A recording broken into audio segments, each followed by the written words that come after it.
माउंट्समध्ये गेलो आत्ता मॉलमध्ये.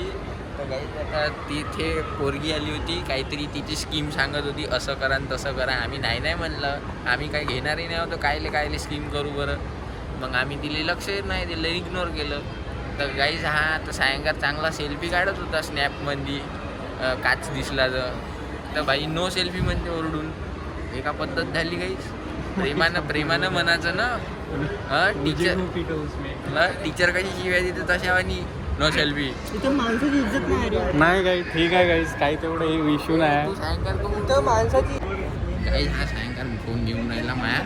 याले भ्याची गरज नाही, तू आवाज चल का होईल अभि हे पूछणं थोडंसं हे असं म्हणून सायंकाळला म्हणतो जागोग्रा. अरे जेव्हा हऱ्यासोबत राहायला भ्यायची काही गरज नाही, काही टेन्शन नाही. मी पण रस्ता करून ते तू नाही ना बे. A few moments later. तर गाईज आम्ही मॉल पाहिला बहुत महाग होतं ते तर कपडे. तर आम्ही जुडिओ झालो बरं. तर आता जुडिओत भाई आम्ही वॉशरूममध्ये आलो. आता पुन्हा जुडिओचे कपडे पाहिलो. हे दोघं तर पराले गाणपाटी यायची. आता मी जातो पुन्हा कपडे पाहिले, पाहते कसं दिसतं. ठीक दिसतं. बाय. तर गाईज झालं आमचं फिरून. लय पाहिले कपडे, यायचे नाही, हिंमत नाही. थोडं हिंमत म्हणजे होती ठीक ठाक, काहीच नाही हिंमत झाली. क्वालिटीनुसार ते नव्हतं नाही, म्हणजे प्रॉपर प्राईस दिली क्वालिटी. यायले क्या बात है सर, क्या बात है सर, क्या बात, ये बात है. क्वालिटी नाही भाई, आवडलंही नाही, पसंत नाही. म्हणजे तुला पॅन्ट थोडासा आवडला, पण त्याची प्राईस एकदम जास्त महाग होती. तो भेटते 500-600 रुपये.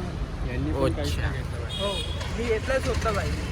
पुणे का बनता है, इसको पता है सब. मग सब माहित आहे, हे फालतू आहे. फर्जी काम आहे. लोकल दुकानातून घ्या गाईज कपडे, त्या दुकानातून येऊन काही मतलब नाही. या फक्त ते काय दाखवासाठी फॅशनेबल आहे, चांगलं ते काही नाही, सब फालतू पण आहे, चिंदगिरी आहे.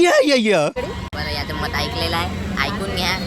कमेंट करा, कमेंट करून शेअर देऊन शकता. किती वेळ आहे तर काही अंदरच बरं वाटे, मॉलमध्ये व्हिडिओमध्ये मस्त थंड गार मला मस्त वाटे.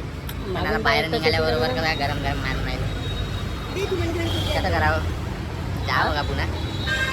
चला काही आता काहीतरी करावं लागेल. बाहेर आलो तर आम्ही येतो कारण झालेलं आहे. आम्ही मला माहीत झाली कपडे किती करू शकतो म्हणून मी.